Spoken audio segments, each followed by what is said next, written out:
Good evening, ladies and gentlemen, and welcome back to the Pac-12 Chat Show Live here on the Voice of College Football channel and community. I'm Tony Altimore here with Tim Prangley, LBC Trojan, and Chris, and we are excited to bring you a 2023 schedule party. We're also, later in the show, going to talk about what we have coming up next week, which is the Pac-12 Awards.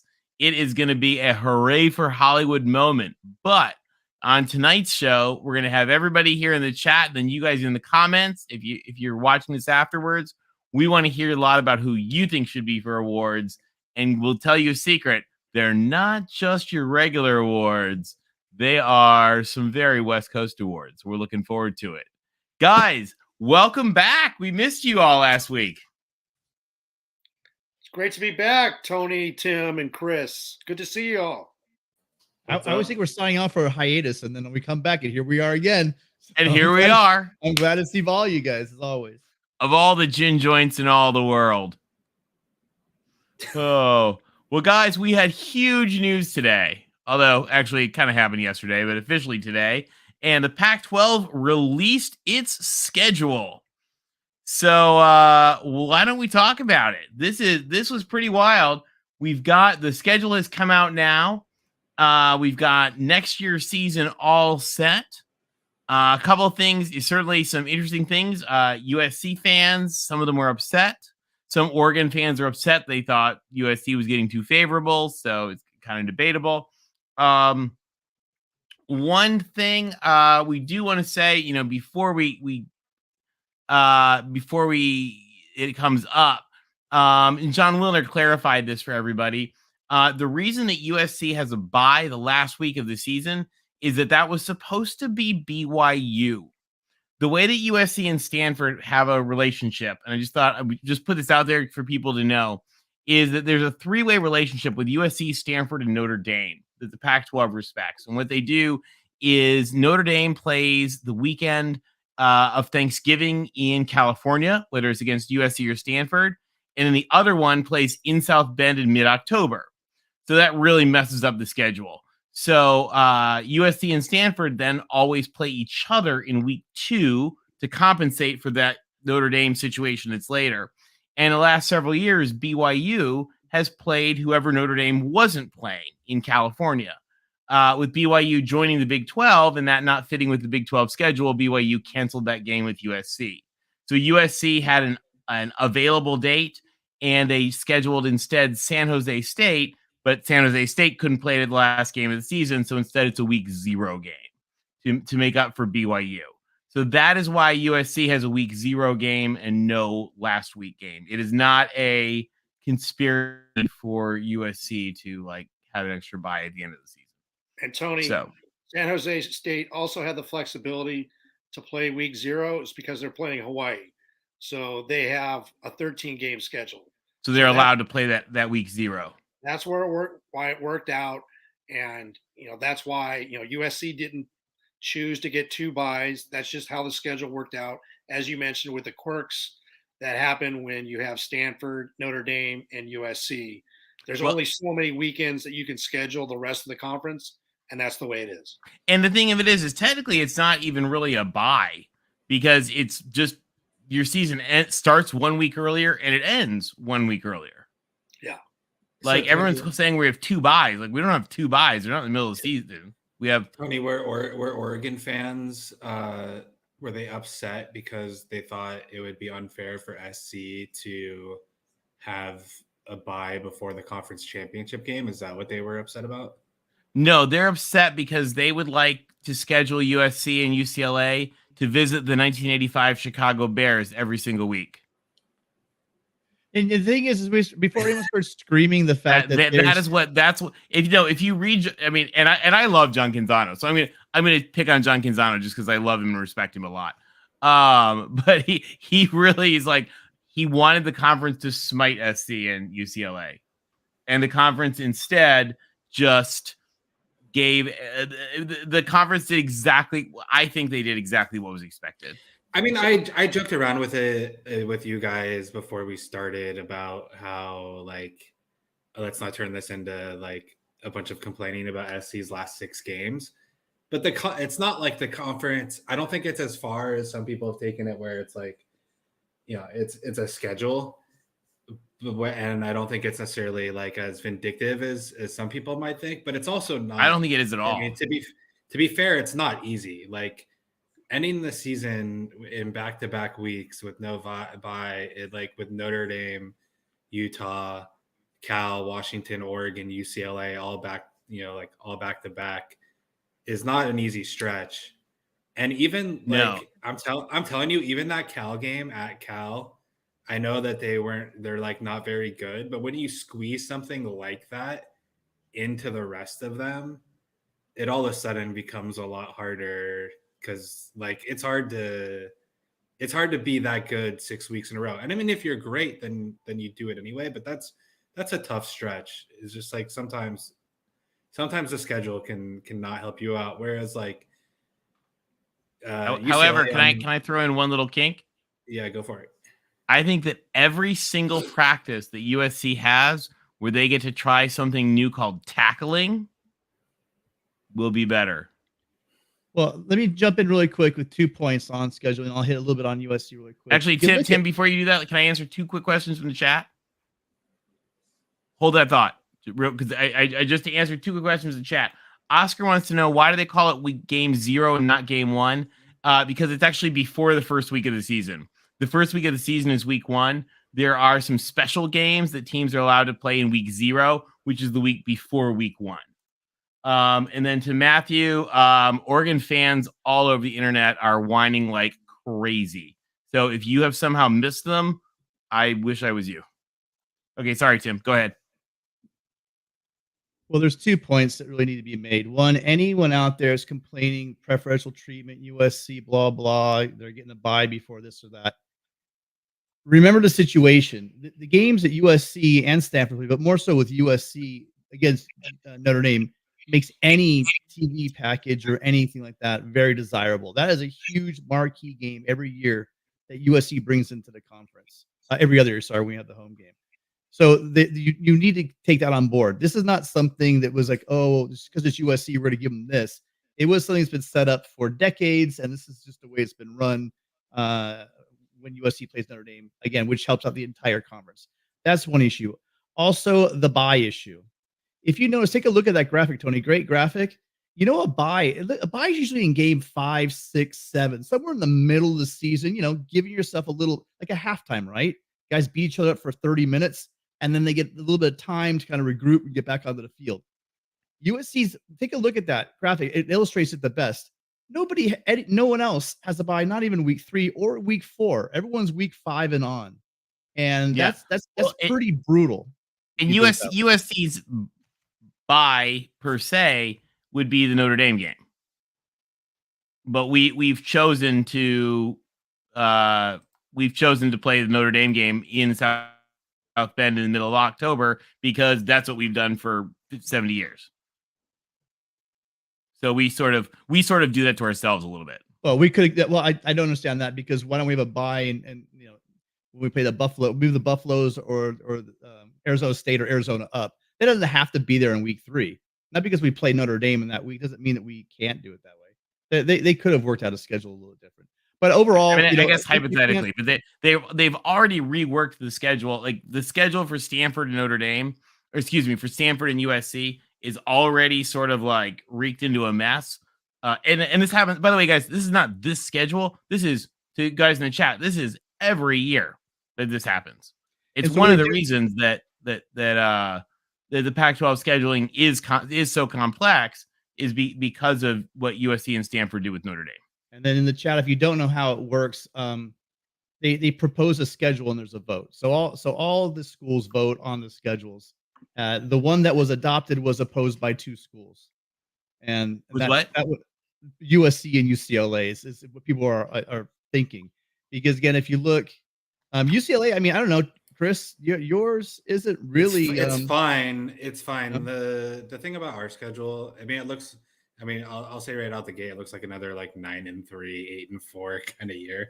All of our easiest games in conference, or I would say, without maybe Stanford, maybe flip Stanford, Washington's Washington State, but most of our easy games are at home, and all our hard games are on the road. So if you like assume that you lose to like Utah on the road, the Beavers on the road, and SC on the road or something, then that's how you end up like 9-3 and or slip one up in like 8-4. But there's nothing to complain about with our and schedule. eyeballing it. If I were to guess, I think it would be USC and Washington, because if you look at Washington's home stretch, that's also brutal as hell.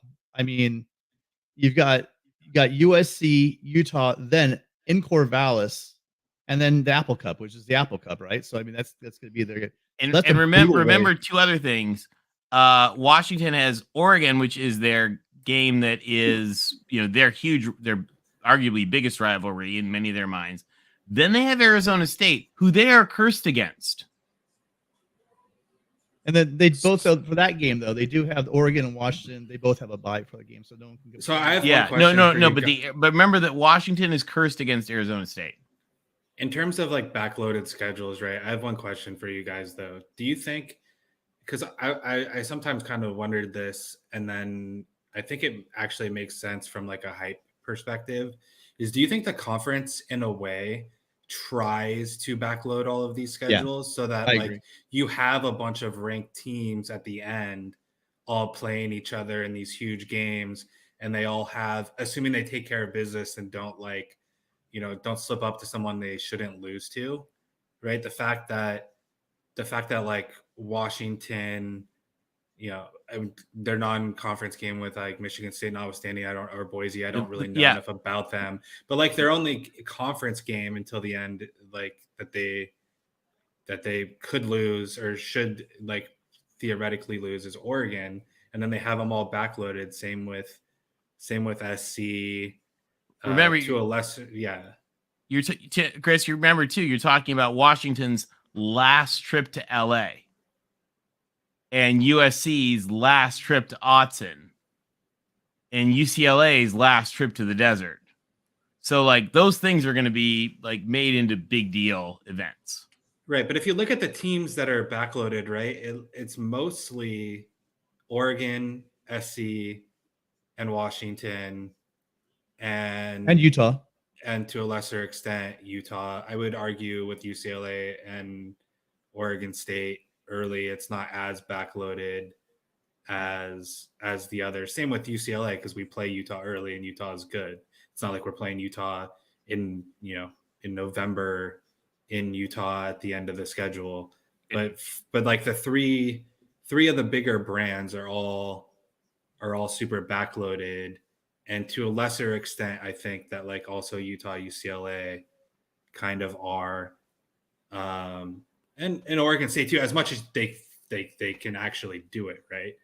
But in a way, I think it's, part of it's setting up for trying to have the bigger brands have better records toward the end of the year, so that the conference is, still relevant nationally when that comes. Maybe that's just me making things up, but I think that it seems like that would be a reason to do it.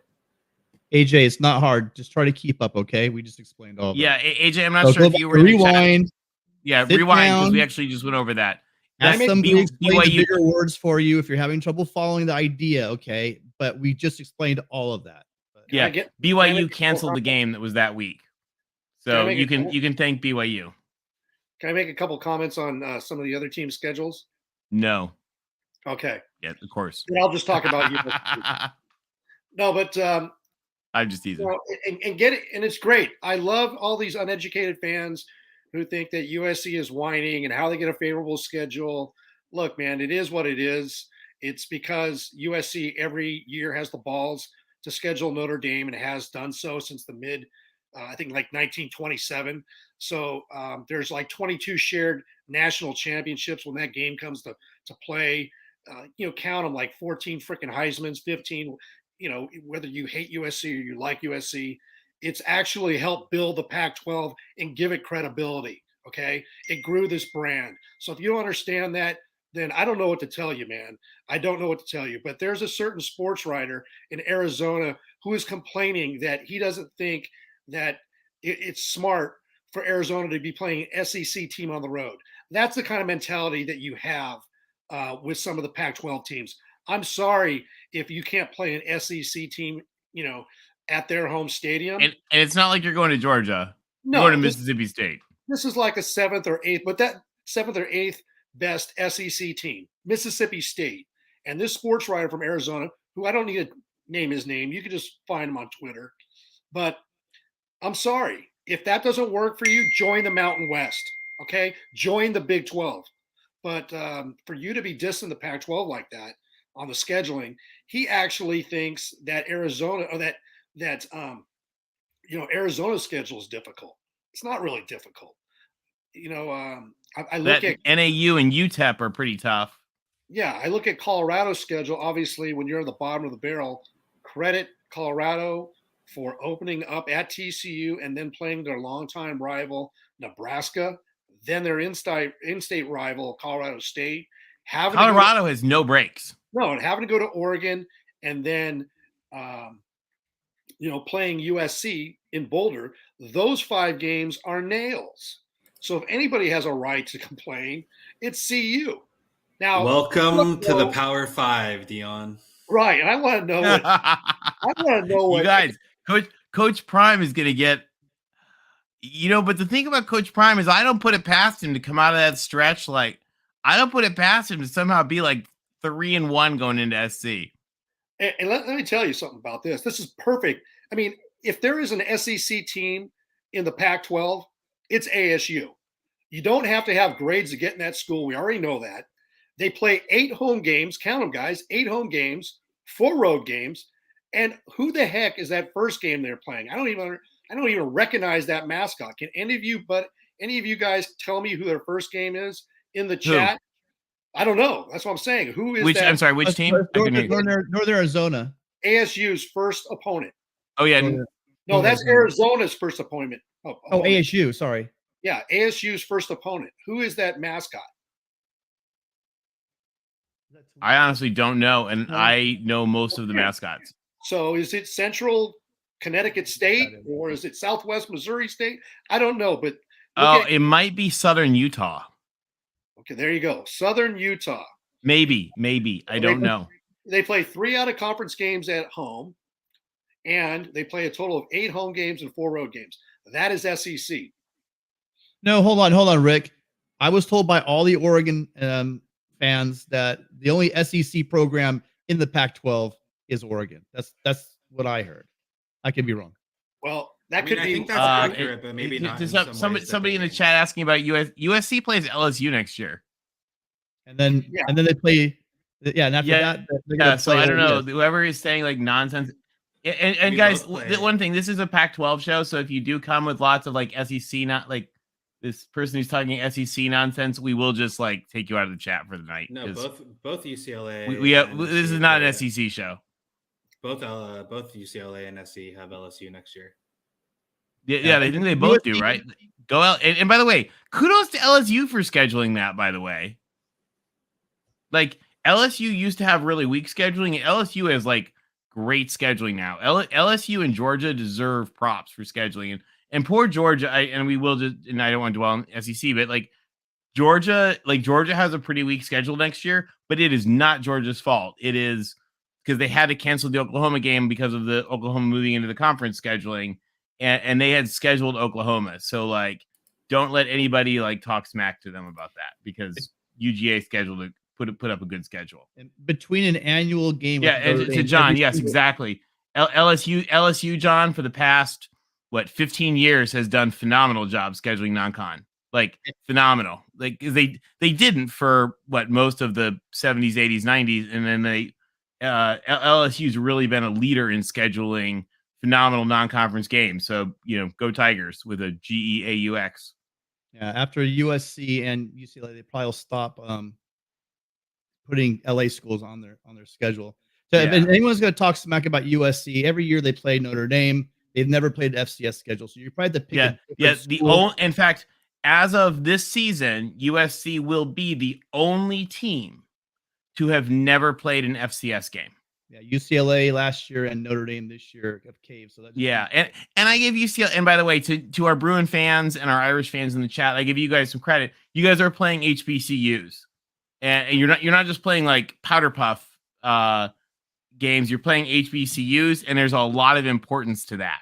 Like this year was the first time an HBCU team had ever played in the Rose Bowl in a regular season game, and that's enormous. That's important for the world, and so I don't fault UCLA for that. I have go ahead.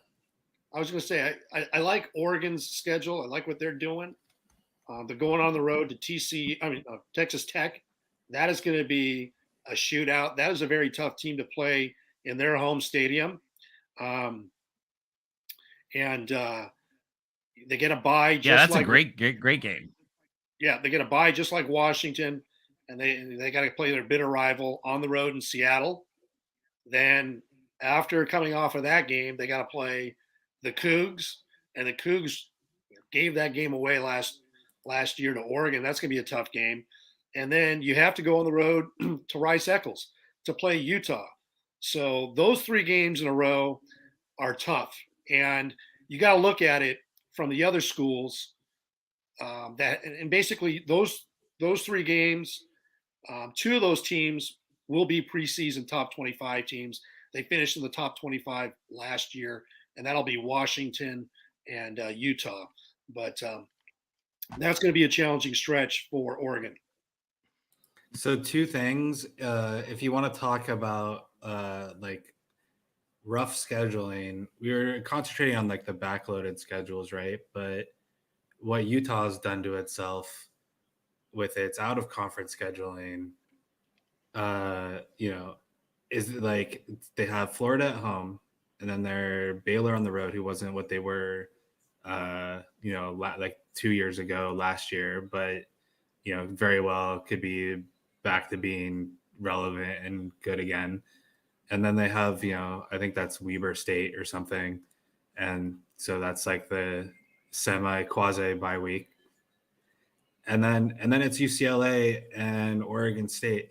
And I have a feeling you could have like I'm not saying this is going to happen, but you could have the same kind of Utah team, where all of a sudden, they're starting the season out, 3-2, and they're like, and they might be pretty good, and everyone's forgot about them, and then they run through everyone at the end, like they always do.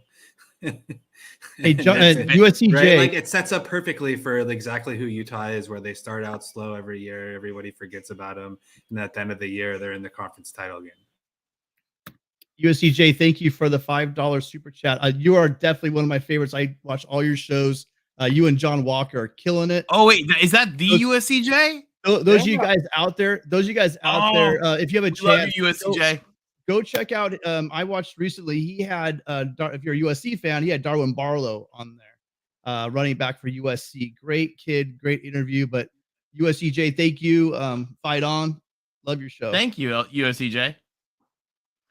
And not only that, guys, hey, another game, a game that I thought was kind of interesting, by the way, that I didn't realize until the schedule came out today. The Bruins might be San Diego State's arguably first Pac-12 game. I hope that they're about as good as they were last year and they don't get any better. Well, so you guys are going to Snapdragon Stadium, which that'll actually be really cool. Yeah, no, I mean, those games are always kind of playing like the Fresno States and San Diego States of the world as like a California school where like most of the kids on those teams, would have loved to gone to the, like anytime you're playing like an interstate school that's on the quote unquote lower level, it always scares me. Because I mean, we saw how that went for UCLA with Fresno State. Like those kids are always going to get up for those games, but we are still scarred by the 1993 Freedom Bowl. So we hear you on that. It'll be interesting. I have a question. Is Auburn in shambles enough that when they make the cross country trip to Cal actually has a chance? That's a great question. You got to take a look at Auburn. And because of the transfer portal, there are teams that make a quick turnaround once they hire a new head coach. Look at Sonny Dykes at TCU last year. We remember a couple years ago with Michigan State and their turnaround. Does Auburn, like you mentioned, Chris, they're in shambles, but you have Hugh Freeze going in there, and they're number 2 in the transfer portal right now. I think the last time I saw they had 13 transfers. So if there is a team to play, do you think Hugh Freeze will try to do like an exorcism on Berkeley? Who knows, man? Who knows? But that is a team, and that's another team. That's another thing to look at is, hey, what is this? January 18th, and we're talking about schedules, and we'll be talking about them ad nauseum until August, and analyzing them, breaking down, and people will be doing videos and all that kind of thing on each one and making predictions like we always do. But the transfer portal changes a lot of things. And so you look at some of these games, especially out of conference, it'll be interesting to see what teams do. And that's one I'm looking for is Auburn at Cal. And by the way, what do you guys think about, speaking of the Bruins, talk about trap game, Coastal? I mean, that team's been really good some years. I don't know enough about them to know whether they're supposed to be good currently or next year. But I think, you schedule these things like 5 or 10 years in advance. Maybe I don't know how long ago this one got put on the schedule, but like as soon as I saw the name, like a few years ago, and they had it like roll in there, I was like, oh gosh, why did we do this to ourselves? Like, if you're gonna play someone good, at least have it be a brand so it doesn't feel as bad when you lose to them. So you don't get Tulane? Right, exactly.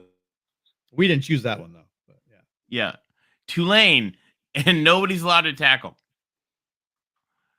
Mark, our guru voice of college ball, points out, and Mark, we love this too. Colorado playing TCU and Nebraska, and then in-state, their easiest, well, not really easiest game because it's a good team, but in-state rival Colorado State. I mean, that you guys, that Colorado schedule, kudos. I mean, Rick George, we put Rick George in the dumpster fire graphically this year repeatedly, and we want to officially extinguish that. Rick George, we salute you.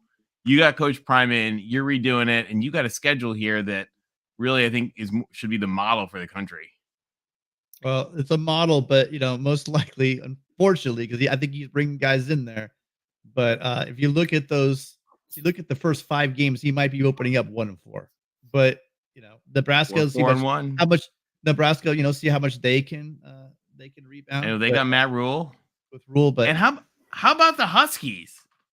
They've got Boise, which is has all kinds of like regional hoopla tied to it. They do get kind of an easy one, hopefully probably at home against Tulsa, and then they go to East Lansing. Yeah, so that'll be a good game. They've got a great out-of-conference schedule, and this is an opportunity for Utah. Larry Pilgrim, I love you. Thank you for joining our show. I hope you're off to a great year. But Utah has this weird dynamic that I'm learning. They go at it with their little brother or stepbrother or redheaded stepchild, BYU in state. They go at it.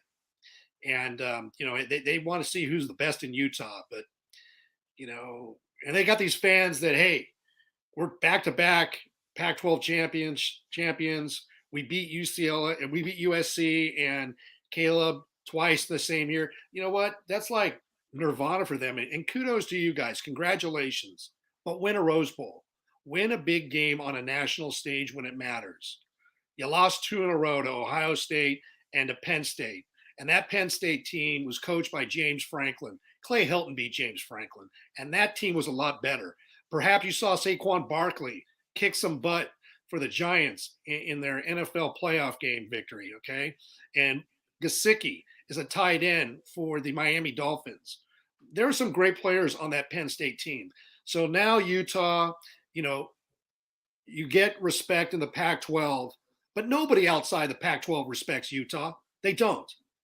And now you got a chance. You got Florida coming to Rice-Eccles, and then you go play a 500 Baylor team, who is a good team. on the road. So let's see you win a national game, and then you can puff out your chest. Yeah. So Tide Guy, by the way, would pick Cal to beat that team that no one knows that Arizona State's playing the first week of the year by 11. So he would say anyone's gonna beat Auburn by 11, as long as they're playing Auburn. He would. Yeah.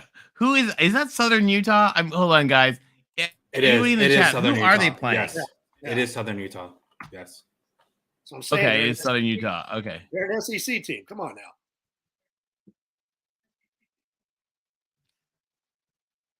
Yeah, that Arizona State going to the Cowbells, Arizona going to the Cowbells is going to be interesting, and Arizona State playing host to Fresno. I mean, that's a good game. That's going to be a great game. And Who's their third? Oklahoma State. Oh, Oklahoma. I'm an idiot. I'm sorry. We gave Utah. I've been looking at some Big 12 numbers, and so the Oklahoma State didn't even feel weird to me.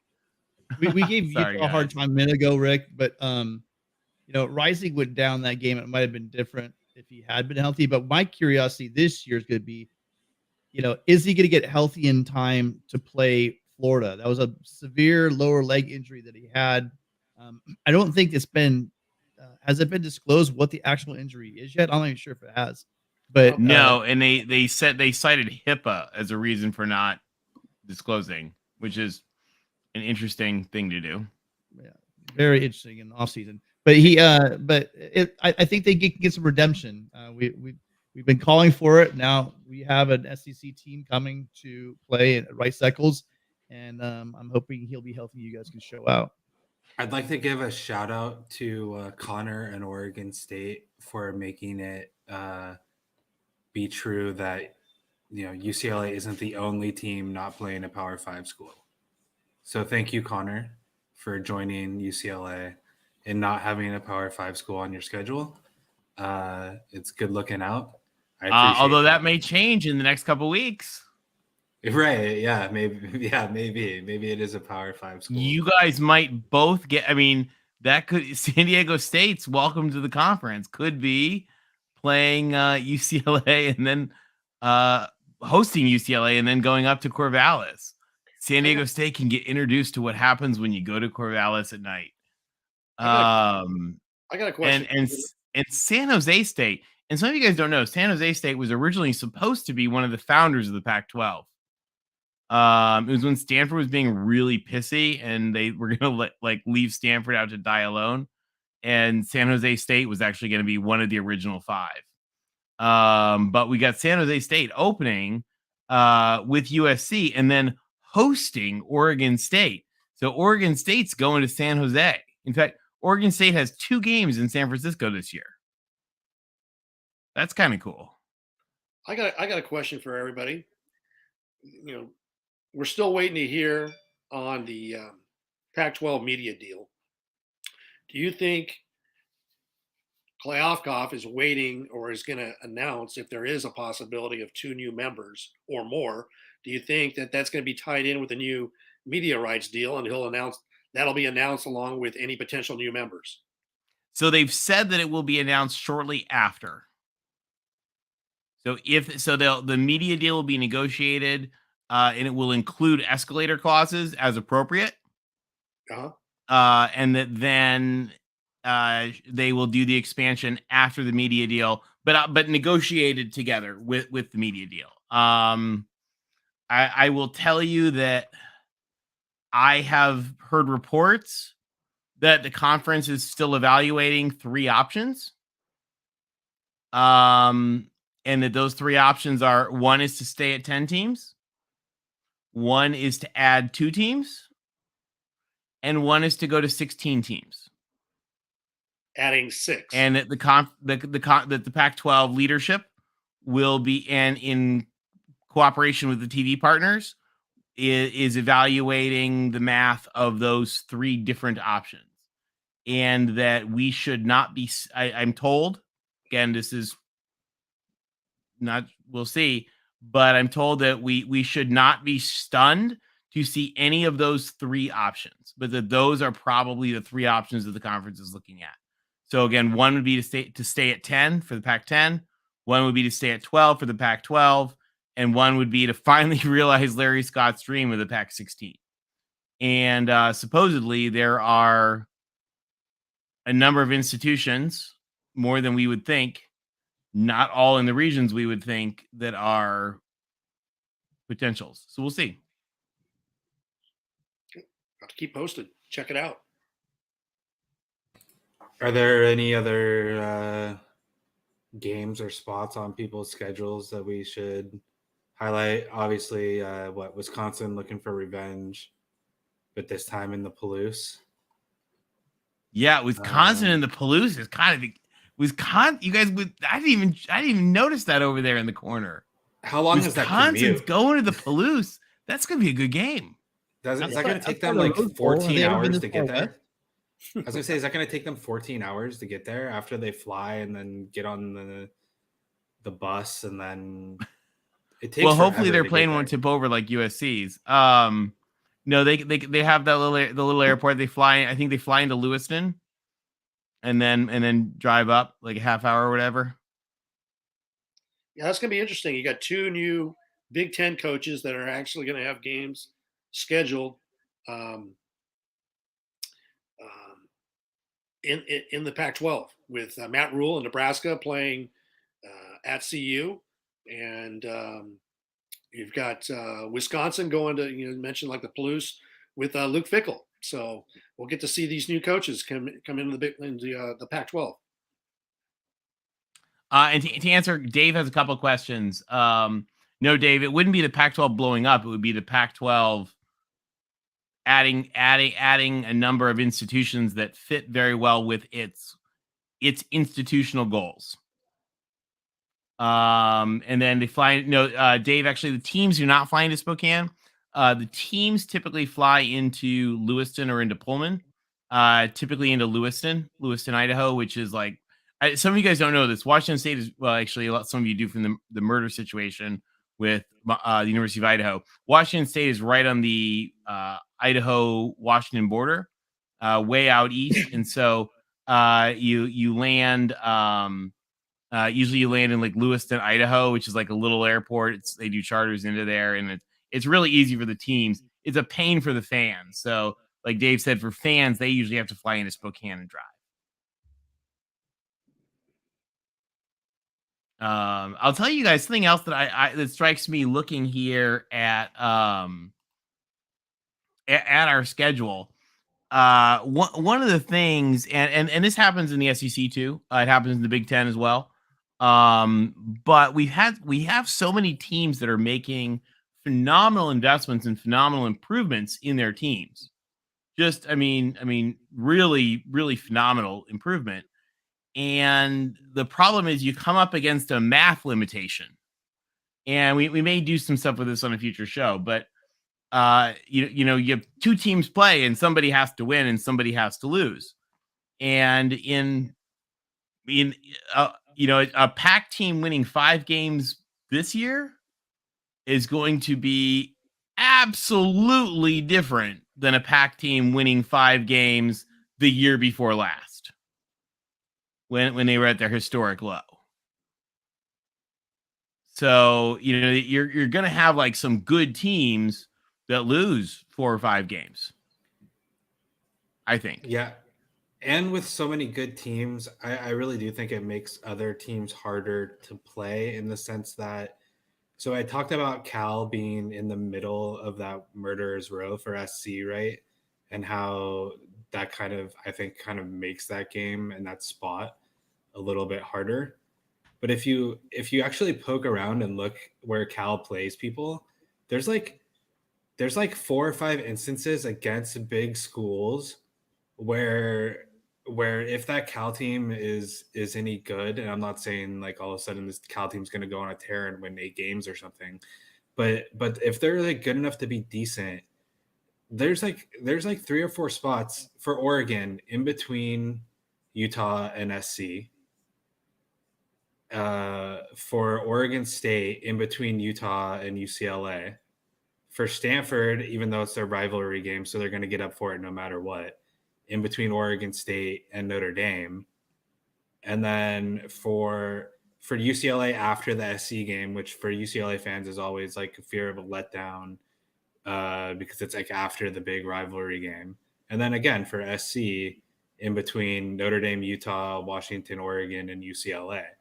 And then for Utah in between Oregon State and SC Oregon.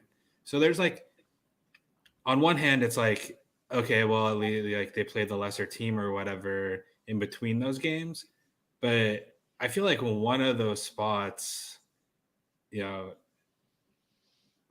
play like they get overlooked, in that kind of situation where, they're the team that you're supposed to be in between all the other good teams, kind of like, UCLA playing Arizona last year kind of thing.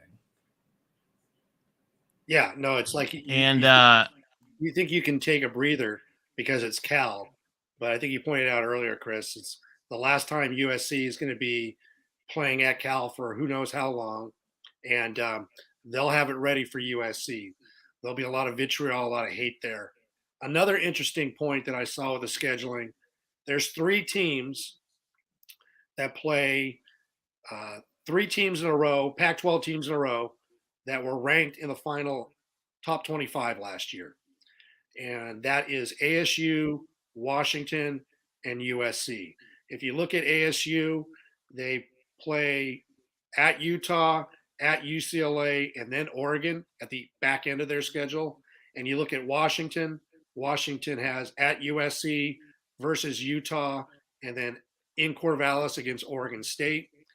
And then, USC, for all those fans out there, all the haters, I love you. I love the hate. Yes, this is our last year of the Pac-12, and I'm crying. I'm so sad. But to think that we have an easy schedule, USC, as you can see, plays home to Washington, at Oregon, and then home to UCLA. So there's 3 tough games right there. Only 3 teams have that scheduling. So guess what? The Pac-12 hates those 3 schools equally. And so should you. Now, LBC, you seem to imply that the Pac-12 football department is run by someone more capable than I think they are. Well, no, I just love. You have better faith than I do, LBC. No, well, everybody knows it's a Mickey Mouse show, and you just accept. I figure the whole thing's run by SpongeBob SquarePants. Right. I mean, they come out and say, "Hey, you're going to play Arizona on a Friday or a Saturday." We just accept that because we know that's how it is. And other schools have that same situation where you're going to play on a Friday or a Saturday because that's the contract that we have. And somebody was trying to tell me that USC is basically run this conference into the ground because we've tanked for the last 15 years. Come on, man. Know your football. Kinda. And I expect that from an Oregon fan because you started watching football 10 years ago. So we really only tanked for the last 5 years. Larry Scott tanked this conference. Okay, Larry Scott is sipping his Cristal on his yacht in the Mediterranean right now, laughing at all of us. Okay, because that's why you have a schedule, unlike other conferences, the other 4 Power 5 conferences, that give you an either or. You're playing either Friday or Saturday. Your conference championship game is on a Friday or a Saturday. Okay, that's not USC who tanked it. No, that's Larry Scott. Okay, that's why this conference is just blasphemous. And I can't wait to get the hell out. So there you go. There's the truth. As always, UC Regent Gumby speaks the truth. Yeah, exactly. Well, guys, this schedule is going to be interesting. I'm already excited for this season coming up. These are some games. We got Coach Prime. We've got new regime at ASU. Arizona's looking better. Oregon State found a quarterback. Stanford is now taking transfers and has a coach who knows how to win. I'm going to ask each of you, what is the game that you're looking forward to seeing? It could be out of conference. It could be Pac-12 conference opponent. But what is the one game out of all these schedules that you're looking forward to seeing? Tony, start us off.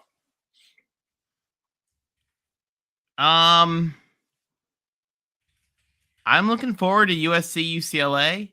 One, because it's USC UCLA, and two, because I mean, unless we're in the championship game, that will be our last game in the Pac-12.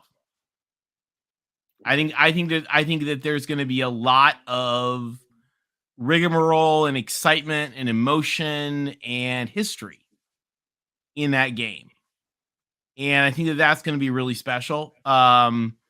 As well as the two before it. SC ends with Washington and Oregon and then UCLA. And I think there's a lot of history to that. How about you, Tim? I'm interested. I really have circled the early games, so I mean, I totally agree with Tony. It's going to be USC's farewell tour, and I think we're going to get everyone's best shot, especially when we're on the road. That will be all those games are going to be special to me just to watch them because it's it's the last go. But if I get outside my USC hat, I just keep circling that Utah Florida game. The rest of the country got so much wag and so much run because rising through a stupid pick in the end zone. And all of a sudden, it, just sank everything that was just the narrative. I think the Utes finally have to get off the slide and stop beating up the conference and actually win a big, meaningful game outside the conference. And that'll be an important game early on to correct the narrative from last year and to start this Pac-12 season off with a bang. Chris, what about you? I'm going to skip anything UCLA related on my answer, and I'm going to cheat on out of conference and say, Auburn coming to Berkeley, and then both of Utah's out of conference games for kind of the reasons Tim highlighted in my comment earlier, where that's first four or five, like four of the first five for Utah is pretty rough. And seeing how they come out of that, but and then it's got a lot of Utah involved in it actually, because I think the conference game, at least early, because we can predict wherever we want, but it's harder to say later in the season where people actually are. But the Oregon State Utah game in week 5 in Corvallis is a really big, assuming Oregon State takes care of business out of conference and they go up to Pullman and they win, you're gonna have an Oregon State team sitting at 4-0 who looks at themselves as, we are a quarterback away from going to the conference title game. We're a dark horse playoff contender next year if things go right. That if they're 4-0 going into that game week 5 in Corvallis against Utah, it's a lot like that. It's a lot like that situation last year where they could have made huge shockwaves if they would have beat SC in Corvallis, and the program's going to kind of get a second chance early in Pac-12 play to put their flag down and say, we have arrived and we're here to stay. Last year wasn't a fluke. I don't think it was at all. Personally, obviously, I was on the Beavs train the whole time, but that week 5 game of Oregon State Utah is going to be a huge one for the Beavs if they're where they want to be. Solid analysis, Chris. That is a great point about Oregon State. As always. Man, gotta love it on the Pac-12 live chat show. Chris, bringing it. The game that I'm looking for, I'm not going to bring anything up USC, but I'm looking at Colorado, Coach Prime, going to TCU, first game of the season. You have arguably the bottom dweller for the last few years of the Pac-12, Colorado, with a new coach, going to play Sonny Dykes and his squad that were last seen getting boat raced in the national championship game. So they finished number 2 in the country. It's the first game. Coach Prime is going to have the game plan. He's going to have his team ready. He's going to want to make a statement. And it's very intriguing because you've got this back and forth with, the Big 12 thinks they're better than the Pac-12. The Pac-12 thinks they're bigger than the Big 12. We both don't play defense. One plays better defense slightly than the other. One plays better offense, whatever. You're going back and forth. But you've got basically the best team last year in the Big 12. I know Kansas State, much respect. You beat TCU in the Big 12 championship game. But what I'm talking about is TCU won a playoff game, made it to the national championship. And now you're going to go against, Coach Prime, who's coming from, an FCS school and has, well, I think the last I saw, 22 or 23 transfers. So that's an intriguing game to see what TCU is going to look like without Max Duggan, and what Coach Prime's first iteration of Colorado Buffalo football is going to look like. And Jason, thank you for your super chat. So we're going to be talking a little bit more about that next week when we do our awards show. I mean, my off the cuff bet, I'd say SC, but who knows? We'll see. What about you guys? Anybody with a quick guess on who your early front horse is? Most likely USC be the favorite going in, but anyone from Washington, UCLA, Oregon, possibly even the Beavers could win this thing. It's gonna be lights out. Utah, it's gonna be interesting to see if UCLA can reload and see what Utah looks like next year. But I really do think that the Beavers and the Huskies and the Trojans are going to be firing away, and I think they'll be the early favorites. Too early to tell, man. I'll have to take a look at things, but it's going to be a great race, real exciting, and I am going to be going. I've never been to Autzen Stadium, and I'm going to go, and I'm debating whether or not to bring bodyguards with me because all their fine fans and their hospitality. But I'm going to be sampling a lot of IPA that trip, and it never rains at Autzen Stadium, I hear. Looking forward to seeing my Trojans close it out against the Ducks. Nothing better. I'll start by saying I think it's way too early, and I think you got to ask me in June after after this They're both chickening out. Hold on. I can't let you guys check it out. We all know it's too early. There could be guys coming in through the portal over the summer. Like, we got Addison over the summer at USC. I know things can change. Right, exactly. The dude threw a super chat. He said, hey, make a guess. It's just a guess. No one's going to hold you to it. Okay, we'll bring it next week. We'll bring it. I'll say it right now. Oregon State. I'm leaning that way too. I'm leaning Beavs. And guys, hold on. We've got Gixxer Squid. Gixxer Squid is the man. Thank you, Gixxer Squid. This is a question for LBC. All right. What Gixxer Squid is the man of the hour. Thank you, Gixxer. That truly that does a tremendous amount to help support the channel. Thank you for that. Let me read this one, Gixxer. Thank you very much. My goodness. What beer, ABV, alcohol by volume, for those that are not in the know, what beer, alcohol by volume, would you rate USC's schedule? Love the content. I trust LBC's opinion. Hey, thank you very much, Gixxer. What in terms of ABV, the schedule, this is kind of backloaded, so I got to go. This is like a double IPA because you kind of sip a little bit on the front end, but bam, you get the hops banging on your taste buds on the back end. So I'm gonna go, not a Pliny, but I'm gonna go a double IPA, 7.8% ABV. Not too bad. And Gixxer Squid, I'm going to give you a little different piece. So there's a game right there. USC at Cal. And we don't know what the future schedules are going to be for USC, but that's the last San Francisco weekender scheduled going forward. And the San Francisco weekender as a freshman at age 18 is where I was introduced to Goldschlager, like in the most freshman way possible. So I'm giving our final Pac-12 schedule and that Berkeley road trip on October 28th. There is going to be some freshman on that last trip who's going to learn about Goldschlager and do have some really inappropriate behavior and somehow make it to Memorial Stadium anyway. So I'm rating the APV as Goldschlager, whatever that is.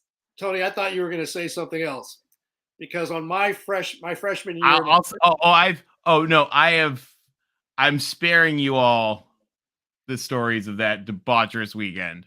well, I'll let you know because I thought you were going there, and I'm going to go there. Go there. Freshman year, I'll tell you guys later afterwards. I'll tell you USC. in the post show. I was introduced to O'Farrell's Theater, which I don't think is no longer standing. But that was something I will never forget. You cannot unsee that. But there you go. I thought you were going to go there, Tony. I just went there. Yeah. Tony and Rick, and actually, you could argue that I was a sweet, innocent boy from Michigan until I went to San Francisco. LBC and jump in, Chris, as well, because you know a lot about Cal. So USC, and you just made me think of this with the scheduling going to the and to everyone criticizing it's a bad booze. Yes, it's a bad booze. That's part of the point. It's the most 18-year-old freshman thing there is. Sorry, Tim. I forgot what I was saying. Sorry. Something about shut up. Sorry, Tim. My bad. Something about scheduling. San Francisco. Cal. Tim, you were making much better points than I was. So moving into as always. Moving into the Big Ten, my question would be: is the Cal weekend, the weekender, right, with Stanford or Cal? Every year we're going up north. Is there any chance you think USC keeps Cal and Stanford and maybe alternating somewhat on our schedule? I mean, you have UCLA, and that's the thing. You have UCLA, and then that leaves only one more out of conference game. Do you think there's a shot at that? I've heard that kicked around a little bit. Yes, it would not surprise me. It would surprise me not at all, particularly if USC kept scheduling Stanford and UCLA kept scheduling Cal. Is that going to be just a home only game that we pay them for with our Big 12, Big 10 money, the Calamony? Aren't you already paying them? Right. So we just get, we use that money. That money goes towards a home game for UCLA every year. I think here's what you do. You tell them when you want to pick up your Calamony check, you show up at the Rose Bowl with the team. Yeah, you pick it up in Pasadena with your team. And then David Greenshield, thank you for the 199 Thank you, donation. Could you see Dion taking Colorado to a bowl game? And my short answer is no. No. I don't see them winning 6 games. I think they'll be competitive, but if you remember, we looked at the beginning of that schedule. If you look at it right now, TCU, Nebraska, Oregon, possibly they find a way to rally against Colorado State, but then Oregon, USC. I just don't, then UCLA and your Utah. I just don't. And the Beavs, they could be much improved and still only win like 3 or 4 games. Yeah. Yeah. Well, I think that they're an example of the fact that like this coming Colorado team a year and a half ago could have won 7 games easy. Now they may win 3, they may win 5. I don't know. I don't think it's impossible. It's not impossible. I would say it might be unlikely, but I don't think it's impossible. To go to a bowl game? They're not going to a bowl game. Take a look at the last 2 games of that schedule. Tide Guy has an answer for us here too. Yeah, there you go. You're right, Tide Guy. That's their only chance. But we love you, Tide Guy, by the way. Tide Guy's awesome, by the way. If you guys are not subscribed to Tide Guy's channel, you totally should be. Look at Colorado's last 2 games. They got to go to the Palouse on a Friday night. There you go. There's that Pac-12 quirk. Gotta love it. And in fact, Colorado plays on 2 Friday nights. And then then they got to back that up, and they got to finish at Utah. So right. I mean, if you go through their entire schedule, it's really hard to find 6 wins. Even if you say, like, I'm not going to take them against the team that was just in the championship game on the road. Let's even say they beat Nebraska and Colorado State. I'm not taking them in either of the next 2. You give them Arizona State and Stanford and Arizona. That's 5 right there. Who's the 6th? I don't know. And you're really giving those, right? Some of those are definitely at best 50-50 games. Right. But here's remember too with TCU, it's entirely possible Kendall Briles ends up in jail before the season. So who knows? Some municipal Fort Worth might have stronger feelings about sexual assault than Waco and Fayetteville. Who knows? Who knows? They got Kendall Briles.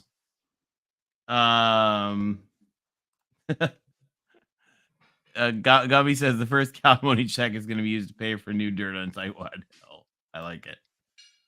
No, it's going to be, there's so many good games, guys. I mean, you guys in the chat, tell us what game are you guys most looking forward to? And what's a game on here that looks interesting that's a surprise? You know, one that maybe you guys didn't know about before. I agree with you, Connor. Connor Johnson says that he thinks it's hard to find 5. You know, I don't think they're going to, but I don't bet against Coach Prime. Well, I think he's awesome. They're going to win a game they shouldn't win. That's just going to be because of Coach Prime. Yeah. You give them that schedule, they're gonna have an upset, maybe 2, but they're not going to win 6. There's no way. I see 4-8 for CU. That's mainly because of their out-of-conference schedule. While we wait for you guys to tell us about your favorite games, let's answer this from Charles. He says, who does the Pac add an expansion? We already talked about this a little bit. They may add 2 teams. It would probably be San Diego State and SMU. They may add no teams, or they may add 6 teams. That is not outside the realm of possibility. And everyone just keyboard warriors. Guys, it's actually not outside the realm of possibility. I would say it's probably not as likely as adding 2, but there are people looking at that. Chris, if you had an unlimited budget and you could go to one of UCLA's road games, which one would it be this year? This year? Yes. I've been to Corvallis before, and that was actually like a pretty fun trip. I've been there for a UCLA game. I could see myself doing that again, or Utah, because I've never been there, and I feel like that would be a pretty crazy experience. Or I would just go to San Diego State because I get to have a week in the sun and enjoy it and get out of this cold New York weather. But probably Utah, because I've never done it before. Of all of the places that are road games on that list, it's the only one I haven't been to. Cool. And Jason asks Tide Guy, can we have some of your recruits? And Tide Guy points out, wait a year, a quarter will be in the transfer portal. There you go. I like that. Thank you, Tide Guy. Oh, too funny. Oh, all right. Well, do we want? I don't know. Is there anybody in the chat? Do you guys want to call in? Sorry, we went actually further than we expected. We'd love to hear what you guys think. Let's put the link in the chat. And if there's anybody who wants to call in, we want to hear what you think about the schedule.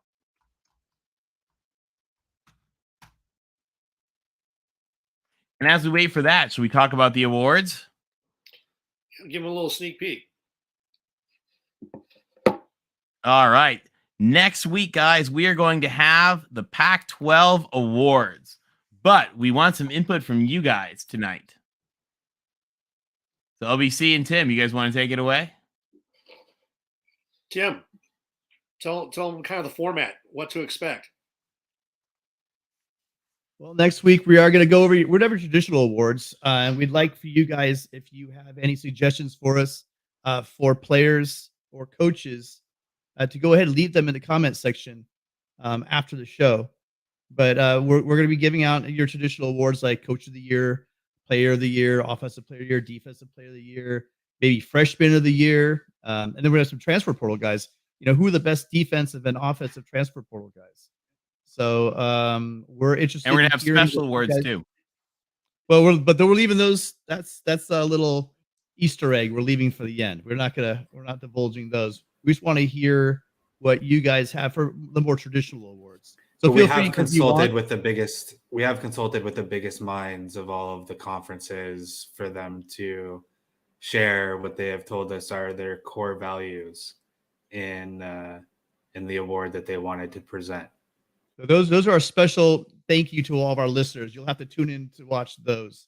But if They you are, want there are to, there go are ahead. some of the awards are in honor of very special people in our college football community. So be ready. All right, we got a caller, guys. We got Larry Pilgrim here and Jeff Grimm. Guys, welcome to the show. Howdy, folks. What's happening, guys? Hey, I wanted guys- to say, you guys were talking about matchups for next year. I think a game not many people will think about, but I think will be a heck of a game will be Arizona State versus Oklahoma State. That's a good I think game. I think I have less faith in Arizona State maybe than granted it is there. I would love to see them pull that off. I don't know enough about Oklahoma State. Maybe you do, that you can educate me. Because when I think of Oklahoma State, I always think of this team that's like just inside the top 10 or is like a top 15 team, but never quite good enough to like win the Big 12. But like always like pretty solid, and pretty solid program. And Arizona State's still kind of coming out of the Herm fog, so to speak. Right, but I think with Oklahoma State, they kind of took a step back this year. I think people would agree. Did they? This was not kind of the Oklahoma State of old. And so it'll kind of tell us, is Oklahoma State going to be back, or are they going to struggle against Arizona State? I like it. Yeah, I think it's a really good question. And guys, by the way, lots of questions on best and worst uniform. We're definitely gonna have to talk about worst uniform. Tide guy, I think you're Go ahead, right. And, one in my mind. Tide what? guy, I think you're right on that game. There's a lot of question marks for both squads. The game's in Tempe. Oklahoma State, last I counted, 16 players in the transfer portal, including some key players. Spencer Sanders, their 4-year quarterback, in the transfer portal. Mason Cobb, one of the team leading tacklers at middle linebackers, now at SC. So again, I think they came off a 7-5 season. That would be disappointing for Mike Gundy in his tenure there at Oklahoma State. And then you got Dillingham. Dillingham, he's going to want to show out. This is going to be a major opportunity for them to really get their student body and alumni behind the program. Because even though Oklahoma State's not the Oklahoma State of old, it is a Power 5. It's a Big 12 school, and it can create some early momentum for Dillingham's new squad in Tempe. Yeah, because if Arizona State could win that game, think of what that could do momentum-wise for the rest of the year. I mean, because most people, even when the season starts, is not going to think Arizona State could pull that one out. Right. Yep, not many people are going to give Arizona State a chance in that one. Right, and you guys know perfectly well, playing in Arizona State isn't the easiest also. I mean, there's something about, going to Arizona State, going to Arizona, that is difficult sometimes. Especially if you're Washington. Yeah. You guys, they haven't won there since 2001. Oh, And they've been to the playoffs. Right. And they haven't won there since 2001. Well, one big advantage Arizona State usually has at home is the heat, but I don't think that the guys from Oklahoma State will have a problem with that. To whoever said, where will you fit SMU and San Diego State into the schedule? Right there where it says UCLA and USC. That's where they'll fit in to the future schedule. Very easy to slot them in. A school I wish that the Pac-12 would pick up. Now, I know they won't because of academics or that, but one school that I've always appreciated, and I don't think gets enough attention, I like Colorado State. It's a beautiful campus. They Beautiful usually new have stadium. a decent team. A beautiful new stadium, too. Yeah, and I mean, Brand new. Colorado State is actually, has had some really decent teams. Yeah, no, that's a really good one. And there's a couple AAU schools floating out there. One of them, whose name will not be spoken right now, still, it's too soon. We'll see. We'll see. Gumby So- wants Notre Dame. Good luck on that. Larry, what do you think about the Ute schedule here? These are some good games. Yeah, we've got a pretty brutal schedule this year. It looks like there's going to be a lot of cannibalism again in the conference. There's a lot of tough road games for all the top contenders when you look at it. You know, USC's got to go up there to Oregon. That one's going to be a tough one. There's just it's going to be, I don't know. I don't know if anybody's getting out without 2 conference losses. So may end up in another situation with tiebreakers. This is going to be an interesting year for sure. Now, I have a No question. Cal I have Matt a makes question point for out like Rick. this. Oh, Can I yeah, ask go ahead. Rick a question. Go for it. USC, are they learning from Alabama? I see that you got last week bye. Is that kind of like Bama's third Saturday in November cupcake? No. So Okay. that wasn't our choice. BYU bailed on the USC game. I don't know what the reason is. Maybe because they're new. They joined the Big 12. Yeah. There you go. So we had to find another game, and we found San Jose State, and San Jose State is also playing Hawaii. And when that happens, you know San Jose State plays 13 games, and you get the 0 week opportunity. So that's when that game was scheduled. Oh, that's awesome. So Yeah, but your real issue though, with that tie guy is the fact that you get that cupcake right before your home stretch, maybe 1 or 2 really big games, right? And you get your rivals. Yeah, There's we a always do it. Yeah, right USC before that's Auburn. going to be nasty. but Ty guy, And the other thing, if USC is not in the championship game, which is certainly possible, then that bye does you no good because it's just 1 more week of Christmas break. Right. But Ty guy, just know this, that is the reason why, and I think Wilner alluded to it, but don't take my word because I'm a USC guy. People hate us, and they'll say, why did the Pac-12 give USC 2 byes and everybody else got 1? You know, there you go. So It's the Big Rick, 12's fault. I had No, already read up. yeah, I know. read up why you guys got the buy, and I understand. I just wanted to poke a little fun at you because Oh, everybody no, makes fun of me. but it's great because all of the uneducated fans will look at that. Hey, how come USC got 2 byes? Which is fine. I don't care. Bring on the hate because I love it better that way. I do. Don't deal with facts. Deal with emotions and hatred. It's because we ruined this contract. This conference.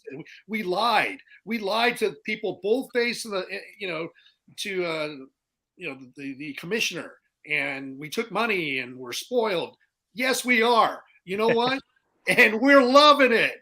So, adios, mofos. That's right. I ain't holding anything back. We're in purgatory, baby. We are in purgatory now. All gloves are off. Loving it. Can't wait for 2023. All right, guys, I got to stop out of here, but I'll still be in the chat room. But thanks for having me, and great show as always. All right. Hey, thank you. Thanks for joining us, Yeah. Side Guy. Hey, Tony, I've got a question for you. You know our friend Tar Hill? Who? That Tar Hill guy, he's a little off schedule. We've talked about him before, and you said he's not a University of North Carolina fan, but the community college trying to get in there. Anyway, Probably. I asked him a question today, and I find you an intellect, and I think you can see things from a lot of different points. Choice A or B, is he a guy that would mutilate a cat or die with 100 of them in his house? Why not both? Right. But if you had to pick one of those, it's kind of hard, right? I say both. Okay. All right. Me too. All right. I asked him that question. He couldn't answer. So A anyway. little from column A and a little from column B. Okay. So, hey, Rick. Yes, sir. All right. You can't throw shade on Utah for losing to Penn State when you lost the big game too, bud. That's true. That is true. But Right. if we tackled anybody, we would have won. But here's the thing. I can throw shade. Please that loud. And I did. You got. I mean, the And I'll better tell you team why. lost. I'll The better tell you- team lost. We all know tell- that. I'll tell you why. I'll tell you why. It's because you're back to back. You've beaten USC. You know, you lost to a very good Ohio State team, and rightly so. I didn't believe you guys were going to win that Rose Bowl 2 years ago. But to have the kind of season you did, Kyle Whittingham's in his 18th year. He is the dean of the Pac-12 coaches. He's the greatest coach that nobody knows about in America. And you go out there and you poop the bed against a Florida team that was boat raced by Oregon State. Now, granted, yes, it was a different team, but that was a national stage. And Right, but you do you know what that Florida team went to Tennessee, Yeah. and took them to the wire at Tennessee. So to say Florida was a bad team, you know, we could say USC wasn't that good because they barely beat Oregon State. It's just Oregon was a boom or bust team. I mean, they played a lot of teams tough, and then they played like garbage. We got a good version. We lost. We should have won that game. I don't We think lost you it. compare that because that's a 6-7 Florida team. Okay, USC was 11-3, so you know you can. All I'm saying is yes, okay, whatever. But it's a national stage. It's perception. Yes, Right. you're fighting BYU to be the best team in Utah. You're fighting USC and Oregon to be Pac-12 champions and the best in the Pac-12. And now you've got an 18-year head coach, and you're trying to make a name on a national stage. Whether you choose to believe that or not, that's what it is. You know. Yeah. Well, as far as being the best team in Utah, they've beat BYU 9 out of the last 10 times. So that's not even. I don't know why that's not even a conversation. But Maybe to you it is. No, it's kind of like, okay, you graduated that step. Okay. Right. And so the next step is to win the Pac-12. You've done that back to back with the same head coach and the same quarterback. Granted, you lost your first Rose Bowl. That's fine. But you're going against a Penn State team that didn't have any top 25 wins, and it's James Franklin. And frankly, they didn't have as good as a team as they did 6 years ago with when the USC beat them with Clay Helton. Right. Come on.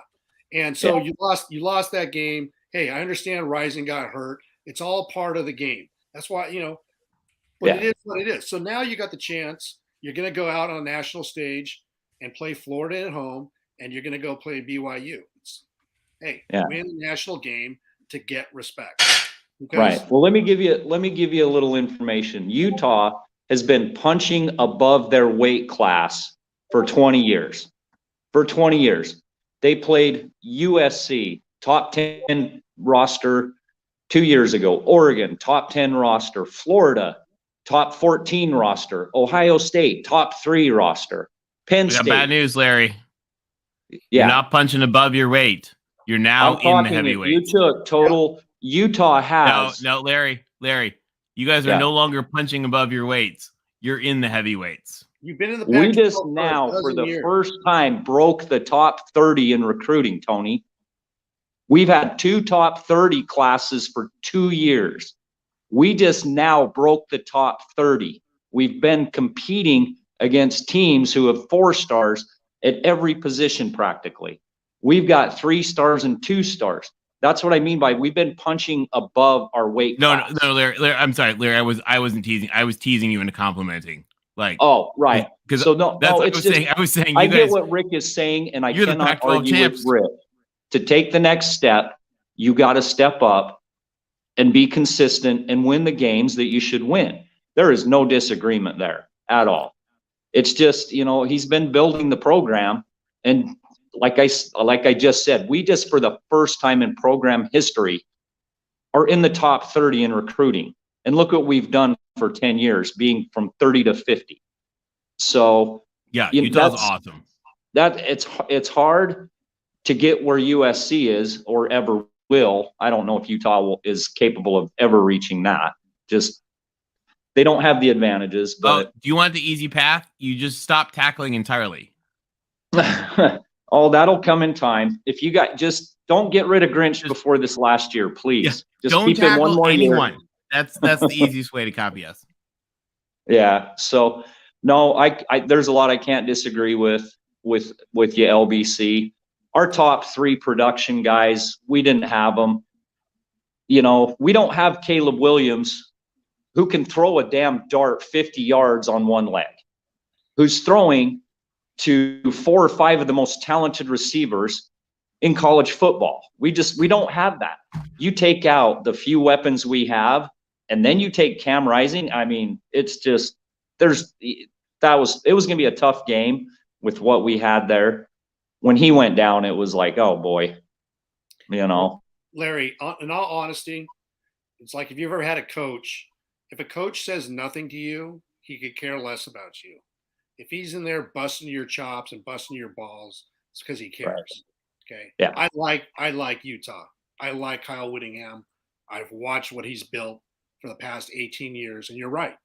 You know, now they're starting to get better recruiting classes. But he is the guy who does more with less. And so, believe it or not, I want you in fact, to succeed. They are a great program. And I wanted you guys to justify your program by beating Penn State in the Rose Bowl. After we lost, I went on record inside the hotel wishing the Utes fans live, you know, congratulations, go win the Rose Bowl, because that was your next step. And so I know there's a lot of Utah fans that are full of themselves and think that they've arrived and that, you know, USC is crap. And you know what? Hey man, you're new to the game. Don't diss us, right? We've built. So that's the thing. It's like, if you want to be recognized and take that next step, there's things you have to do. That's all I'm saying. And I want you guys to succeed because I like your program. We're all big Ute supporters. So you do these certain things, you're not going to even be you're not even being a glimmer or a thought on the national level, because hey, you can't win the big game in their eyes. Yeah. It takes time to build. It takes time to build, and they've been doing it. And I mean, it's a mountaintop, you know, and so they're doing it the right way. So, and they're winning. Yeah, they're winning. It's, you know, like I say, it's tough. Whittingham is, you know, and I know I've, you know, been to a lot of his fundraisers, and he's a great guy, you know. And we don't have any sympathy for you as the 2-time defending Pac-12 champions. That's right. Well, last year was one rough way to get there, and I agree. You know, we get pissed about, you know, we start slow. Yeah, we start slow, and it pisses us off, you know. But it is what it is, and you know, like, we're young. We're still even going to be young next year. So thank God, you know, Kuthie's coming back and Rising's coming back, or this would be rough with that schedule. I mean, this would be to de-regala, why is no one worried about Washington? We've already talked about Washington. I'm terrified of Washington. They're going to be a team this year. Yeah, they're good. But they're really good. The Utes I'm not worried about them because UCLA doesn't play them. And I'm worried about Washington. I'm worried about them totally. Well, you know, what was funny is I said, if they try to expose Hubert, our free safety, because USC knew our weakness and exploited him. Penn State did the same thing. That guy busted a coverage again there. He busted that run. The 2 longest plays, those 2 bust out 80-yard plays, we had him 3rd and long. Hubert gave those up. He's gone. Our missionary stud safety's coming back. So thank goodness. I don't have to watch that guy play free safety anymore. Just like, who's that number 7 for you guys? Your safety, your free safety last year. Kalen Bullock. Yeah. Kalen Bullock. He got embarrassed by Utah. Tackling. He was the worst tackler you guys had in the championship game, and it wasn't even close. Yep. Is he returning? He is returning. Oh boy. How do you guys feel about that? He also is one of the top defensive backs or safeties in the nation with 5 interceptions. So I think Clark Phillips, the third, had 6. So Yeah. he would have had All 6. right. He would have had 6. I don't want to pick that scab again, Larry, but he had the 6 in the end zone against Utah at Rice Eccles with that phantom roughing the passer push. Hey, we got a weaker one the week before against UCLA. Oh, yeah. We had them. We were down by 1. We stopped them.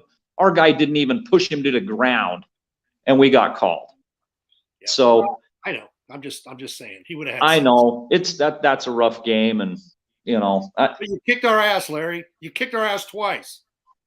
I don't know how the hell you guys played us that tight at Rice Eccles. Well, I do know Caleb did get hurt. That played a role. So Come on, Larry. little, let's keep it. Let's keep it real, Larry. It played a little more than a little role. On that note, after that ridiculousness, we do have to move on real quick, Larry. Any final thoughts on Utah's schedule here? It's rough, the same as you guys, and yeah. I mean, we get you miss Oregon State, but you get Notre Dame, so it's not like your schedule's any easier. And your last 6, good luck, fellas. That's a rough stretch. That's a rough stretch. Hey, well, thank you for calling in. We're glad to have you.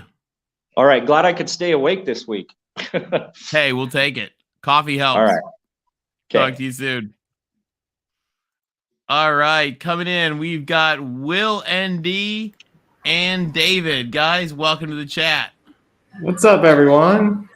Hello, guys. I was going to say thank you to Larry and his Utes for allowing my Buckeyes to make the playoffs. I should have given him his flowers for that. Yeah, anytime you All can right, backdoor let's in, take him out anytime you right can backdoor in is a now. great time. Deactivate and go. No, I'm just kidding.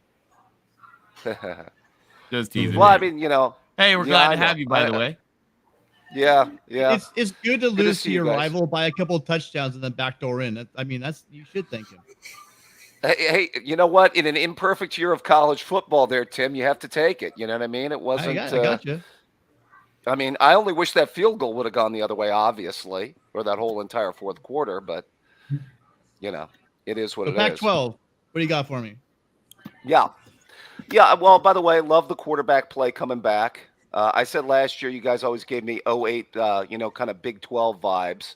That year that the Big 12 had Graham Harrell and McCoy and Bradford. You had all those crazy games. That's a fun year. Yeah, that was a really fun year. I was going to say that the SC schedule looks like, are you guys looking 6-0 right off the top of the rip? You guys feeling pretty confident about that? If they don't win those 6, it's going to be a long year. Let's put it that way. If we don't win those 6, there will be panic in Troy. It seems like George Kliavkoff really wants you guys to. They want you guys to be able to rest your stars for most of those games, man. They really want you guys coming in nice, healthy. I think Chris nailed it. I think that I think it's it's kind of what other conferences do. We actually have some brains there scheduling where we're not going to beat the crap out of each other in week 3 and 4. So you're actually going to have a bunch of Pac-12 teams that will be ranked somewhere in top 15, top 10, because you don't have USC playing Oregon or Oregon playing Utah in like week 3 or 4. There's no point for that. So I do like the way the schedule sets up. I wish they would have thrown a little, maybe just bye here or there, or maybe throw Colorado or Arizona in there between that murders. We do have Cal. Sorry, TBM. But I mean, it just those last 3 are a killer 3 stretch right there. Watch Will, out. that Cal game might be in the same way that Corvallis was a pick for me last year with you guys, but the Beavs didn't pull it off. There's going to be a game on one of these schedules where Cal beats someone they totally shouldn't, just by the virtue of where they're sitting. The problem is, though, Chris, is that our one weakness is defense. You know what your weakness is? Your offense. So I think all those 2 things will, no matter what, are going to balance each other out. You guys lost a lot on offense. It's okay. Cal has 18 running backs and nothing else. So they'll just hand it off to Jaden Ott until his legs fall off, and then they'll hand it off to the kid from Oregon until his legs fall off, and then they'll hand it off to the third transfer that they got. And they might only gain, 2.5 yards of play, but if you do that 4 times in a row, that's 10 yards. All right. Anyway, sorry, I cut you off, David. We No, were that's going to okay. thank Matt Ritson for Matt. Thank you very much for your super chat. We really appreciate it. He says, "What worse, Cal, Stanford and Cal football or basketball? Both. Yeah, that it's a rough year in the Bay Area. Cal basketball is in like 10th or 9th place actually in conference, even though they've only won 3 games. It's not the Montgomery they're years up anymore. to like 10th place. That's pretty impressive. And Larry, thank you. And Larry, thank you for calling in. Go Utes and back the pack. Go Utes. And Ute fans, like when I said, by the way, you're there. You guys are the 2-time defending conference champions. And I know, like, your recruiting continues to build and your program continues to skyrocket, but Ute fans, you guys are killing it. You guys are awesome. Like, kudos to the Utes. And Eddie Chase, Eddie, we agree with you. Yeah, those last 5 games are going to be wild, but those last 5 games are going to have some history to them. It's going to be pretty cool too. What do you guys think? Hey, if you want to be good, you got to play the best. Just play the games as they're dealt, and if you're good enough, you'll find a way. So I wouldn't want to have the man. You got to way. beat the man. That's right. I love that schedule. Let's do it. Yeah. Will, so, are David, you going what were you to going to say before I interrupted you? No, that's okay. I was just curious. Will, are you going to SC and Ohio State next year in South? I Bend, or know are you me and just my one of the dad are two? going to. Me and my dad are for sure going to SC. I'm gonna try. I know Buckeye Mike wants to go to the game against OSU, so I really want to go to both. Oh, that'd be awesome. Yeah. Sam Hartman excitement, right? Right, Will? This is the most excited I've ever been for a Notre Dame football team, 2023. Wow. That's Okay. right. You're getting Ohio State and USC at And Clemson. Oh, and well, Clemson's there, but you're getting Notre Dame. I mean, you're getting Ohio State and USC at Notre Dame, right? Yeah. God, when does that ever happen? That's awesome. That's spectacular.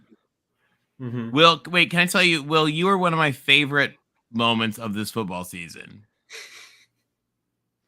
There was the night that Notre Dame lost to Marshall. While Georgia Southern beat Nebraska. And you were basically in tears over Marshall, yet so happy for Clay Helton. Yeah, I was happy for Clay. It was a riot. You were like, I'm so happy for Clay Helton. Anyway, it was a riot. It cannot be described to anyone who didn't see the. It was, I think it was on a non-broadcast stream after a game, but it was one of my favorite moments of the season. Tony, were you happy for Clay Helton, or are you ever happy for Clay Helton? I like Clay Helton a lot. Actually, I think he's a great guy. I think he's a good coach. He was just in a situation he was never going to be able to succeed. It was just a convergence of events that are, very impossible. Just, you would think impossible. There wasn't a better solution. He wasn't the right solution, but there wasn't he was the best thing that they could do. And they did it. Champion, and build the statue.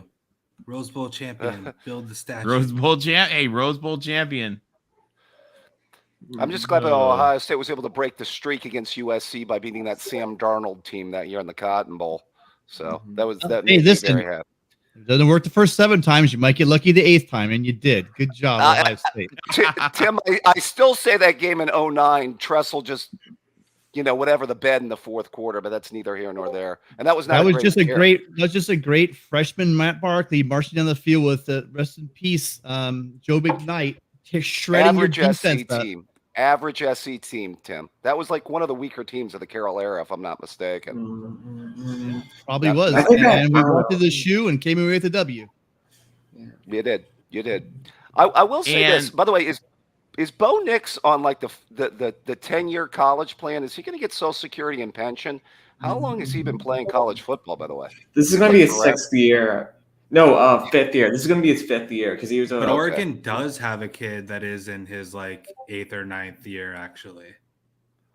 Yeah, because this is his last year because he got the COVID year. He's started 4 years, so he's going to be a 5-year starter in college football, which is crazy.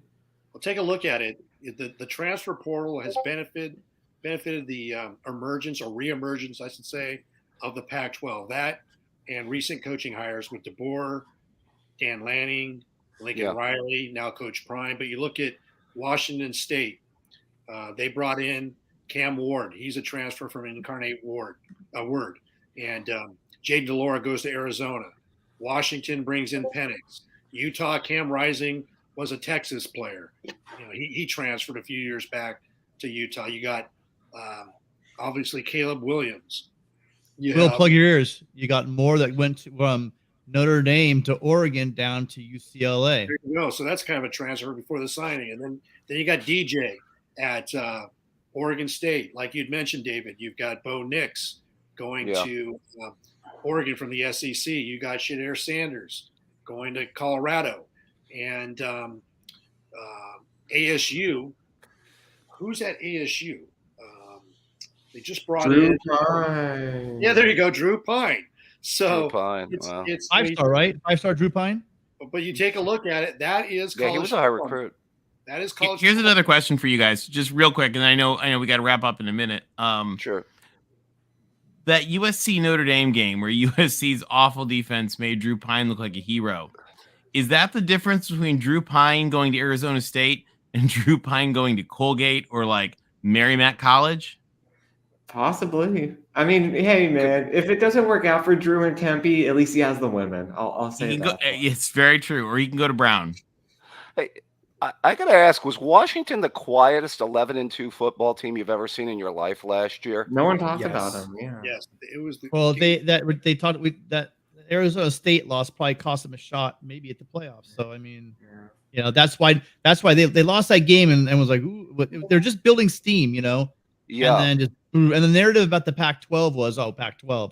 But yeah, they had an amazing season, and just that one game was enough to just take all the air out of the sail. Their turnaround, USC's turnaround. There's so many turnarounds. Anyway, we gotta wrap up. David, any final thoughts? All right, guys. Well, I'm going to love the quarterback duels, as I mentioned, in the Pac-12 this year. I'm going to be betting those Pac-12 overs that I did so well on this year. Legalized gambling in Ohio. Woo. Really excited about that. Nice. So I will be partaking in some of those wagers as we get towards the college football season. And Tony Goldschlager, not good, my friend. Oh, Never no, been. so not good. But Bad so booze. 18-year-old in their first trip to San Francisco. Yes. I was a fan of Jägermeister at one time, so don't judge. we will spare broadcasting everyone the details of those 18-year-old San Francisco trips. I will tell you guys one quick laugh on that. The only story I will tell you, when I got my wisdom teeth out, I don't know, junior year or whatever, my mom told me, so when you're under anesthetic, you told me stories from college, and I said, oh, like in a panic, and she looked at me and she said, don't ever do that again. Wow. And we've never had that discussion again. Anyway, thank you, David. We'll Seemed talk to to you work out for the soon. best. Thanks, See you David. guys. Thanks, Thank David. you. Take care. We are getting ready to wrap up, but he just called in, so we're going to give 2 minutes to Connor Johnson anyway. Connor, we're cutting you in anyway because we love you. Sorry, late join. Hey, it's always a pleasure. You got 2 minutes. We like having you. Y'all were having too much fun without me talking about all these other teams. You should have called in that. sooner. You guys have some good games here. We got the UC Davis is a little bit of an eye roll, but you got San Diego State. You got San Jose State there. You could be San Diego State's second Pac-12 game. Would that be their home opener for the Pac-12? Oh no, we have to go to San Jose State. That's right. Okay. Yeah, you go to San Jose State. You have two USC San would Francisco never. trips. For the second year in a row, we're going to a Mountain West school. Like, how does that make sense? Well, but this time you're going to San Francisco. That's a cool trip to go to.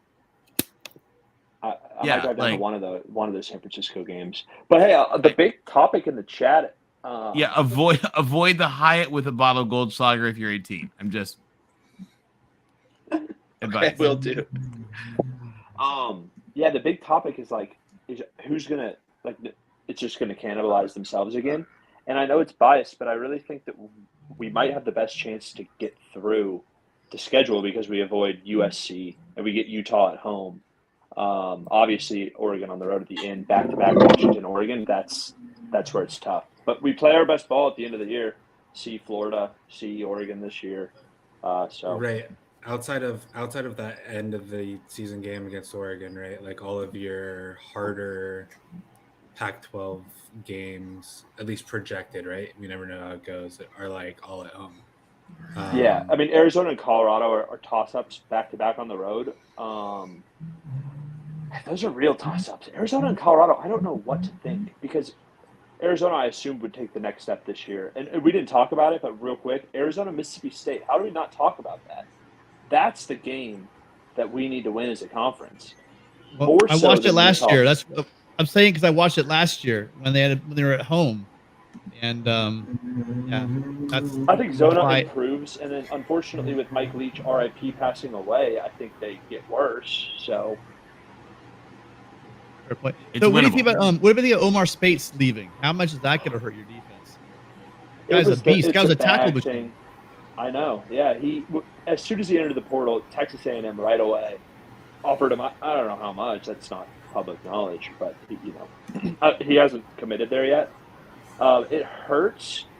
We got a transfer from Larry's Utes, Mason Chufaga, former 4-star inside linebacker. So. We figure he'll compete right away for playing time. And then our backups I was really excited about. Our inside linebacker room, I'm not too worried. Replacing our cornerbacks, I am very worried. Both our corners leave. That's going to be your that was the strength of your be, defense, along with his tackling inside. But yeah, should be a good year for you guys. Yeah, I mean, our safeties get better. Our D-line gets better. Our linebackers are probably about the same. Our corners get worse. So our defense will be about that, like, 10th place nationally range, still great, but our offense improved. So will that be enough to put us over the top with DJ is the question. But yeah, I can't wait for this award show. I took off my tux. I'll put it back on for next week if we do call-ins. I have to practice my speech for all the awards I'm going to be winning, but it should be fun. We have some good awards. Maybe. Looking forward to it, guys. I'll get out of here. Hey, thank you, Connor. Thanks, Connor. Thanks for joining. Go Beefs. All right, Will, any final thoughts? I'm going to be a little petty here. I'm disgusted by this USC schedule leading up to Notre Dame. It's Cupcake City, man. It's Cupcake City. Like, and the fact that they get the Arizona game. Yeah, you want to flip a couple of those with some of the ones later in the season? We're fine with that. I mean, look, like group of five. I mean, I know we lost at Stanford last year, but it's still Stanford. Arizona you don't State. get to talk smack about Stanford. You got to beat Stanford before you can talk smack about them. But I mean, Arizona State, Colorado. Will, do you mean when we play your daddy at home? When we flog your daddy at home? Yes. Oh my gosh. Then you got Colorado, who's not going to be good still. People are saying they're going to be good. They're not going to be good yet. And then you got Arizona at home. If it was at Arizona, I'm like, okay, that's a difficult game. But it's at home on a Friday, so they have an extra day to prepare for the Irish. I just think it's petty, man. I think it'll end up on Saturday, to be honest. Wait, hold on, Will. Do you guys have a bye? Do you have a bye before the SC game or no? No, we don't. We're playing at Louisville. That's a shock. All right, I'm wondering. Would you say that Arizona is better or worse than Marshall? I mean, you're probably better than Marshall, but yeah, I'm just probably. Kidding, Will. I'm sorry, Will. I'm sorry. Sorry, Will. We're just teasing you, Eddie. Thank you very much. Tim, you want to take this one? Let me read it. Continues that bad on D. It doesn't show improvement. It's very Eddie. It's really too early to say that. I mean, as much as the offense, if you look at our offense, how good would our offense have been if we didn't have all those guys, those 5-star guys, come in on our offense? We didn't have that same group of transfers coming in last year on defense, and our offensive line still was pretty thin, so we couldn't do what as much of what Rick was screaming at them to do is play that ball control, kind of like that first drive you saw against Tulane, where they held the ball for, I don't know, 8 minutes, whatever it was. Get ready for more of that. Get ready for running. That's going to take some pressure off the defense. But as we were talking earlier about Cobb and other guys, you're going to be surprised with some of the guys that he's bringing on defense. These guys can tackle. So is our defense going to be great? I don't know. Will Grinch be there? Who knows? But the short answer is going to be USC's defense is going to be vastly improved. The roster is going to be a hell of a lot better. So the pressure will be on Grinch. Yeah, Tim, I think you nailed it. Will, Troy's pointing something out. I try. And listen, Tree that year's back. over. Okay, 2022 is over. This is all about 2023. We don't have to talk about 2022 anymore. All right, I like it. Will, give us some final thoughts here. Really excited for the Pac-12. I hope ASU can make a bowl game with Drew. I don't have high hopes, but that's what I'm hoping for out of anything. But Pac-12 is going to be great. Excited for the Irish season. Going to be a fun year in 2023. Thanks for joining us. Of course. Thanks for having me, guys. See you, Will. Thank you. TBM. Yeah, I mean the schedule coming out today or whatever reminded me how much I love this conference, and I really am looking forward to what will be UCLA and SC's last season in the conference, and a season in which I think the conference is going to have a lot of hype and a lot of really, really good teams and a lot of really, really good games. So I'm excited for that. And I'm also excited for our award show next week. And I hope to see everyone there. Thanks for hanging out, everybody. Good seeing you, Chris. Have a good night. LBC. Hey, it was great to be back with everybody. It's been a couple weeks. Thanks to everybody who joined us in the chat tonight. As you can tell, I'm a little fired up. This is the first kind of news for the next season. It's been a long 2 weeks. And it's going to be an exciting offseason. Looking forward to these games. Look forward to seeing everybody next week for our Pac-12 award show. And we can, I guess, get our early predictions for who's going to make it to the Pac-12 championship game next year and who's going to be our winner. I guess that's what we're going to be. Is that what we're doing, Tony and Tim? You bet. We're getting those in. We'll look forward to seeing you guys next week, next Wednesday. Until then, fight on. We can't let you get bottled. Oh, he left. We can't let Rick get bottled up for 2 weeks. He's got to get that out every week. I don't think it's safe for the internet if we bottle him up for 2 weeks. Just want to echo what they said about the award show. It should be a really fun time. Tell your friends. There are going to be some serious ones, obviously, and then we're going to have a little bit of fun. So hopefully you guys can make it out and join us. It should be interesting. That's going to be Tuesday, correct? I believe, Chris, is that right? Yeah, Tuesday. So it'll be Tuesday at 7:30 instead of the regular Wednesday at 7:30. But we will be here Tuesday 7:30 next week with our award show. Please do us a favor if you could. Drop some of your nominations in the comment section, not in the chat, so we won't see it. But after the show closes, go ahead and drop us some of your nominations, or or who you think should win Coach of the Year, Offensive Player of the Year. You know the awards. Just go ahead and make some up if you want to. Feel free to have a little fun as well. And I appreciate all of you guys being here, and thank you, panel, for being here as always. Thanks, Tim. All right. Hey, guys, this schedule is exciting. There are going to be some incredible games next year, and I'm already excited for them. I'll tell you, so we laughed about my jokes about going up to Cal, but this could be USC's last time in Memorial Stadium in a long time. And the history of USC going up there is so special because for so long, that was North and South.